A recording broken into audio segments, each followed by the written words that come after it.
اگر کفیل کی طرف سے کوئی رقم دی جائے اور کہا جائے کہ جاؤ فلاں بازار سے یہ چیز خرید لاؤ، اور جہاں وہ شاپ کے لیے جس شاپ پر گیا وہاں پر اس نے اسے کمیشن دیا، وہ کمیشن لینا اس کے لیے جائز ہے یا نہیں، یا یہ کہ وہ رقم اسے جا کے اپنے کفیل کو دینا ہوگی کہ یہ تو اتنے پیسے لگے اس میں خریداری میں اور یہ اس نے کمیشن دیا ہے، یہ آپ کی امانت آپ کے پاس۔ اس سے بھی یہاں پر علماء کی تحقیق یہ ہے کہ اگر اس طریقے سے کوئی شخص کسی تاجر کے پاس جا کر سامان لے کر آتا ہے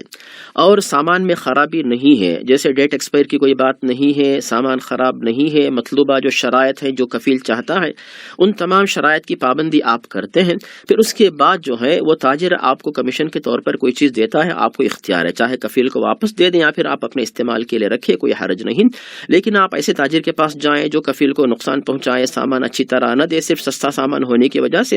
اس کمیشن کے بدلے میں جو ہے وہ یعنی غلط سامان یا پھر یعنی ایسی چیز جو کفیل کی شرائط کی مطابقت نہ جس میں نہ ہو، تو یہ کام جائز نہیں ہے، ورنہ جو ہے مطلوبہ طریقے کے مطابق آپ سامان لیتے ہیں، پھر اس کے بعد جو ہے جتنی رقم دی وہ رقم جو ہے آپ استعمال کرتے ہیں اور جو کمیشن آپ کو ملا اسے استعمال کرتے ہیں، تو مجھے اطمینان ہے کہ اس میں کوئی حرج نہیں ہے۔ یوسف بھائی جزاکم اللہ خیرن۔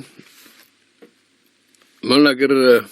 اس کو اس طرح بھی لے لیا جائے کہ اس نے خریداری کے لیے ایک ایسی شاپ پہ چلا گیا یا ایسے مال میں چلا گیا جہاں سیل لگی ہوئی ہے اور سیل میں اس کو کم قیمت پہ وہ سامان مل گیا، تو وہ جو اس کو رعایت ملی ہے وہ بھی اسی طرح کی کمیشن میں وہ شامل کر سکتا ہے؟ جی صاحب، اس میں تو اطمینان نہیں ہو رہا، کیونکہ اس کی جو قیمت فکس ہے وہ وہی قیمت جو ہے لی جائے، اور وہی جو ہے قیمت کا جو ہے جتنی قیمت اس نے دی ہے اور جتنی قیمت میں خریدا ہے تو اس میں کمی بیشی نہ کی جائے، اس لیے امانت داری کے خلاف ہو جائے گا۔